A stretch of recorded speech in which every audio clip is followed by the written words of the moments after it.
January 1944. Dawn breaks low and gray over the English Channel. Cold mist clings to steel hulls as engines idle, their vibrations humming through the decks of hundreds of landing craft. The smell of oil, salt water, and damp canvas fills the air. From the cliffs of the French coast, binocular lenses catch faint movement on the horizon, dark shapes multiplying, aligning, advancing. For German officers watching from concrete bunkers, this is not yet panic, it is calculation. They believe they still have time. They are wrong. This moment matters because it represents the collision of two military philosophies forged in different worlds.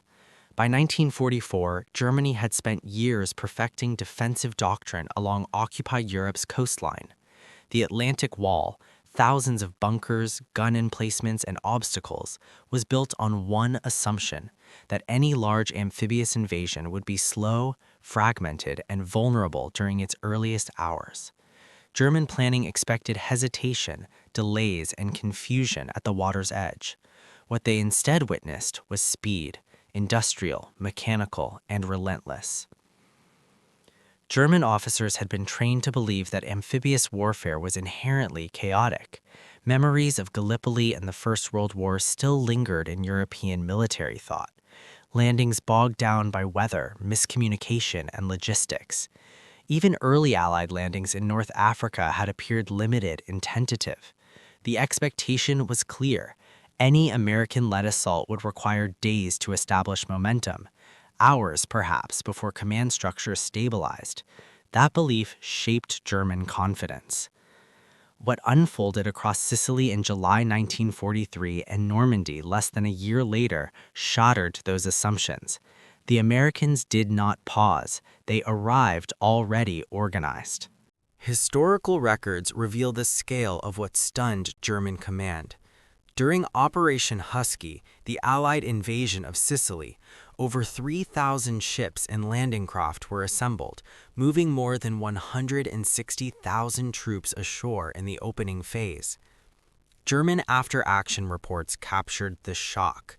General Alfred Jodl noted that the enemy demonstrated an unprecedented ability to land, supply, and maneuver forces faster than anticipated. The phrase appears again and again in German documents, schneller als erwartet, faster than expected. Speed became the defining shock. American amphibious doctrine emphasized overwhelming simultaneity.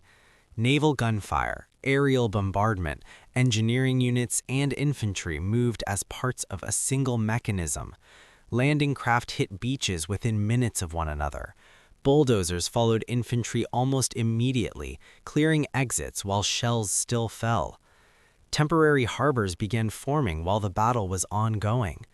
German officers expected a fight for the shoreline. Instead, they found that by the time their reports reached higher command, the shoreline was already behind the Americans. The recurring symbol of this transformation was the landing craft itself, simple, blunt, and relentless. The LCVP, known as the Higgins boat, appeared again and again in German intelligence summaries. It was not elegant, it was not heavily armored, but it came in numbers that defied European experience. One German coastal commander wrote that the sea seemed to open and release boats without end. Each craft carried men, equipment, radios, and supplies, arriving with mechanical regularity.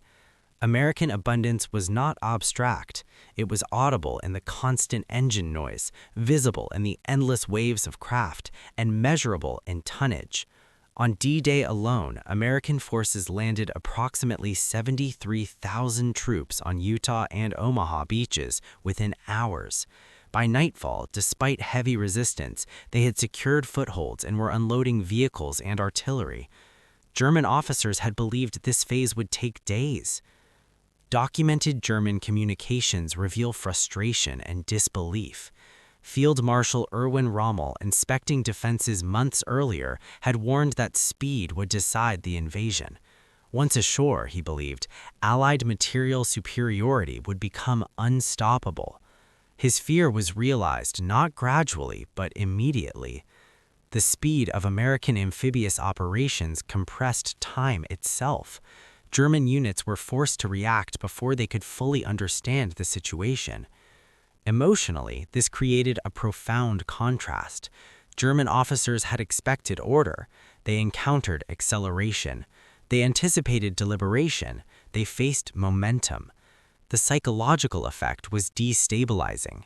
Defensive plans based on staged responses collapsed when American units bypassed strongpoints, pushed inland, and established supply flows almost instantly. Transformation followed quickly. Reports from German officers in Sicily and Normandy show a shift in language. Early confidence gave way to resignation. The Americans were no longer described as inexperienced or untested. They were described as mechanized, efficient, and inexhaustible. One captured officer reportedly remarked that fighting the Americans felt like holding back a tide with bare hands. The words reflect not just defeat, but ideological dissonance. The landing craft remained the symbol. Each return trip brought more men, more food, more ammunition. The beaches did not empty, they multiplied. American logistics turned the shoreline into a living artery. Democracy, in this sense, arrived not as rhetoric, but as repetition, boat after boat, wave after wave, without pause. This abundance reshaped perception. German officers had been raised on notions of discipline overcoming numbers. What they faced was a system where industrial capacity, decentralized command, and speed combined into something unfamiliar. The Americans did not wait for perfect conditions. They created them by moving faster than resistance could adapt. By late 1944, German intelligence assessments acknowledged this reality. Amphibious operations were no longer seen as risky gambles, but as demonstrations of Allied supremacy. Speed had become a weapon. In the end, the beaches tell the larger truth. Where German doctrine relied on delay, American doctrine relied on motion. Where one side sought to control time, the other consumed it. The sound of engines, the grind of ramps dropping, the steady arrival of supplies, these were not just military actions. They were expressions of a society capable of projecting abundance at the edge of the world. Freedom, in this context, did not arrive quietly. It came fast, loud, and unstoppable, carried ashore on flat-bottomed boats, reshaping coastlines and convictions before the defenders fully realized that history had already moved past them.